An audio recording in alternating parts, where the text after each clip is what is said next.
emphasized the leadership, the religious leadership, and to sort of de-emphasize the laity, and I also overemphasize the homogeneity of those entities. And it's occurred to me that actually the laity is as important in the congregational church as the clergy. And our programs say ministers the entire congregation, and Julia played into that at the end of the service. So I wish to acknowledge that I've changed my naughty ways in the last 15 years. Some of you don't believe it, you know me very well. Yeah? I want to say to everybody, the first time we spoke in this church was in 1976. Oh, it's We participation. celebrated the bicentennial. Yeah. And we're here in second hour. Okay, so he remembers everything, see, but I'll probably survive. So anyway, but there are going to be some duplications, and so I just want to go over the origins of Puritanism, because we are a manifestation of Puritanism. That's a movement of reform that arose in the 16th century. 16th century, we think the 21st century is tumultuous. The 16th century was really bad because there were all sorts of awful things going on, and no one was really prepared for what came down the pipe.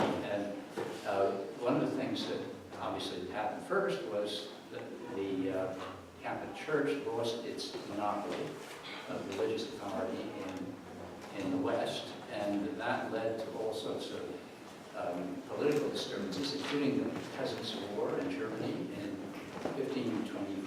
1524-25, and then the Anabaptist Rebellion in Munster in 1534. And that incidentally was a rebellion against a Lutheran city, so it led to all sorts of grotesque extremes.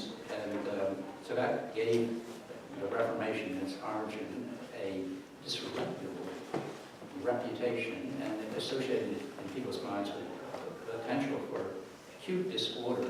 And then laid on top of that, and much more significant and much more systemic, was the consequence of the discovery of the Americas. That's ushers in a century-long period of inflation. Prices go up roughly five times what they were at the beginning of the century. By the end of the century, no one has seen anything like this before. It has an extraordinary impact on European culture, and in Britain, or in England I should say, it leads to a mass vagabondage. So some of you here are old enough to remember the Great Depression, and some aren't. And the Great Depression saw at its peak, I think, 21% of the population were unmoored jobs or families or goods of any kind, and people were drifting all over the landscape, and you put food out in the pantry for them to feed them. And what happened in Britain was roughly 25% of the population became vagabonds, and that went on for a whole century, and they were sloshing all across the land as the population doubled, which seemed a little unfortunate. And they didn't have the institutions really to cope with this. Parliament existed. Parliament used to pass laws saying London shall not exceed a certain population, so it would respond to that by doubling in the next decade. And I think they did this 5 times in the 15th century. So they didn't have the institutions of a modern society or a modern state to address these dislocations.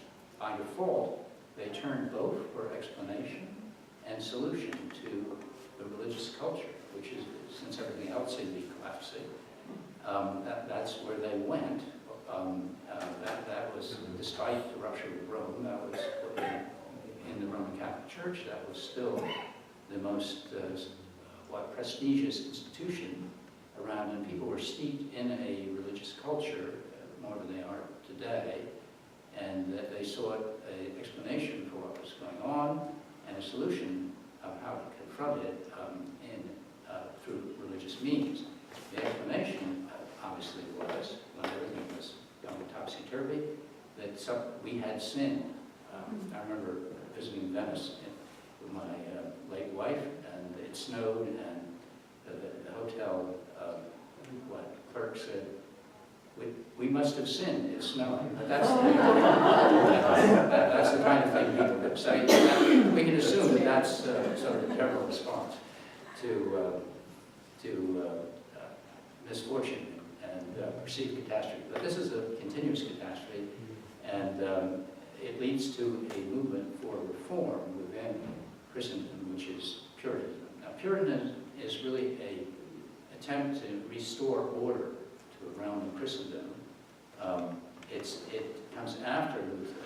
Luther is the first ecstatic vision of liberation, boom, chaos, religious chaos, and civil disorder, and that's followed by an attempt to re-establish order in one form or another. The person who's most influential in doing that is John Calvin. I'm sure you've heard his name. He wrote an influential treatise, still influential today, called The Institutes of Christian Religion. And that's a theological treatise, but it's also a political treatise. And it sketches out how a true church should be organized. And then Calvin was very astute in actually implementing these ideas in Geneva. Geneva was, however, simply a city-state. That's a very small polity. And so the solutions that are available in Geneva really don't apply elsewhere. And when Henry VIII began the Reformation in England, what he did was he simply took the first step, which was to repudiate a transnational claim by the Catholic Church that it had jurisdiction over all of Christendom, and to establish his supremacy in the national church, and assuming that that would solve his problem. Unfortunately, it didn't solve a lot of other people's problems in England, and there's a widespread Puritan movement at this time that grows up of people who are trying to figure out how to proceed in the face of the catastrophe of 15th century, excuse me, I've been getting the wrong century, there's 16th century, sorry, plus or minus. The catastrophe of that society. And because they rely on Calvin, but the person in the British Isles who's most influential is John Knox. And John Knox develops a Presbyterian system for Scotland. Now, Scotland's a funny hybrid nation. It's very tribal in organization, and it's not very populous, and the population is not very dense.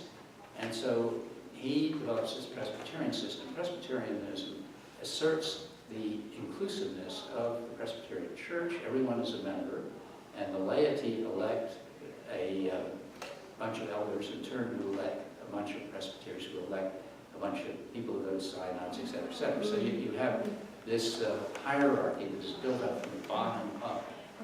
And the reason why they do it that way is to preserve orthodoxy, because when orthodoxy has ceased to be located in Rome, there's a chance for all sorts of heterodoxy, and in a world of disorder, you really don't want your ideal of God to be self-contradictory or various. So they don't have the notion that what competing revelations are to be welcomed. They're looking for certainty in the context of disorder. So that's why they do that. But the people in England know that this isn't going to work in England, because England's a bigger kettle of fish and much more people, many more people, and they're spread out all over the map. And the other thing is that they don't have the advantage of a tribal organization that Scots have, so the vagabondage problem is much more acute in England. And that's where the idea of congregationalism comes from, and I'm afraid it is not open and inclusive to begin with.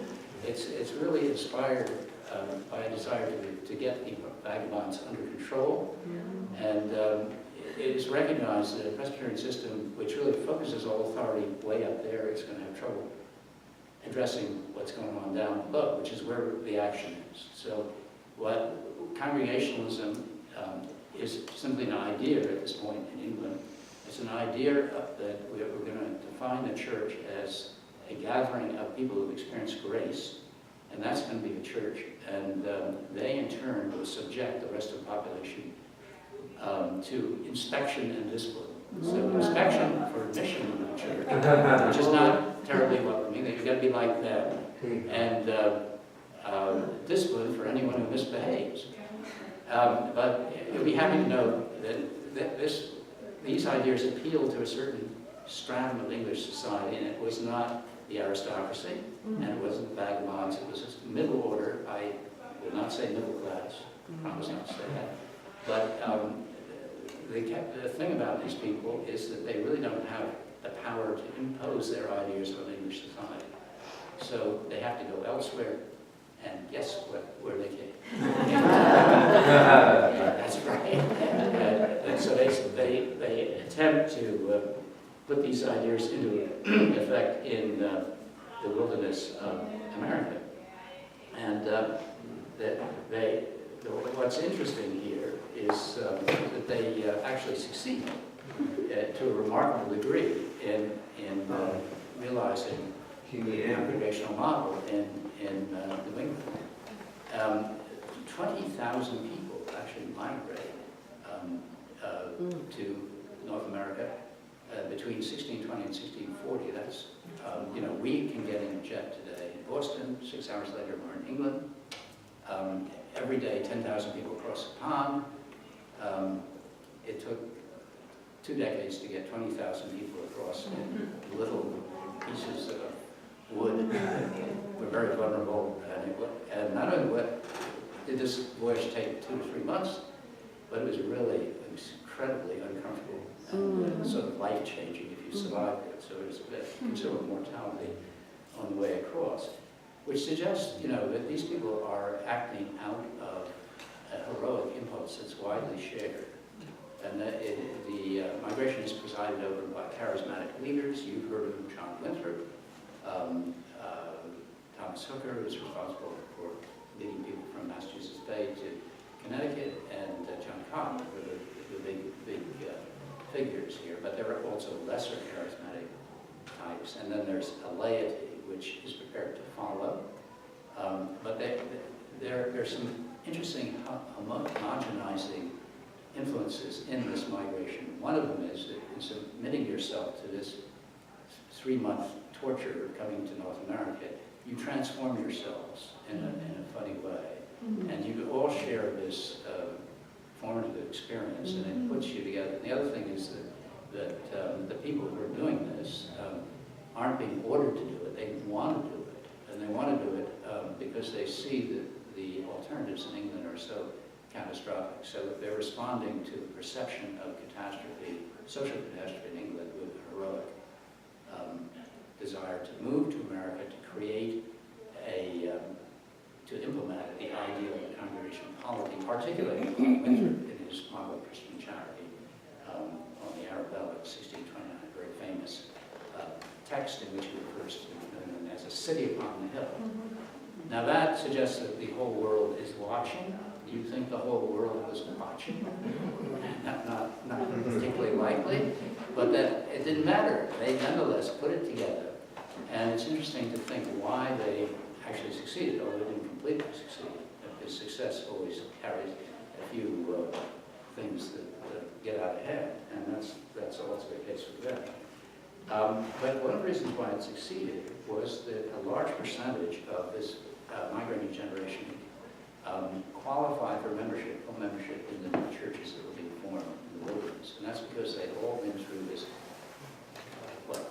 journey across the Atlantic, which was sort of like a death and resurrection experience, which is parallel to what Christian conversion is supposed to be. So, and they had that in common. So they come here, and it's not very hard to think that they have been blessed. And so and they're also all committed to roughly the same objective. Not all, but almost all. But if there are bad apples, and there are always bad apples in a 20,000 person migration, you can actually harness the laity against the bad apples. And that's quintessentially what happened with Anne Hutchinson. She I'm sorry to say, was about Apple in the sense that she challenged the spiritual authority of the leadership of the Bay Colony and its strategic center, and Winthrop managed to dispose of her by mobilizing the laity on the periphery against her. She would have won in Boston, but she lost because he managed to get the periphery mobilized against her in the general court. So, and with someone like Roger Williams, he's a nice win. You just have to go somewhere else.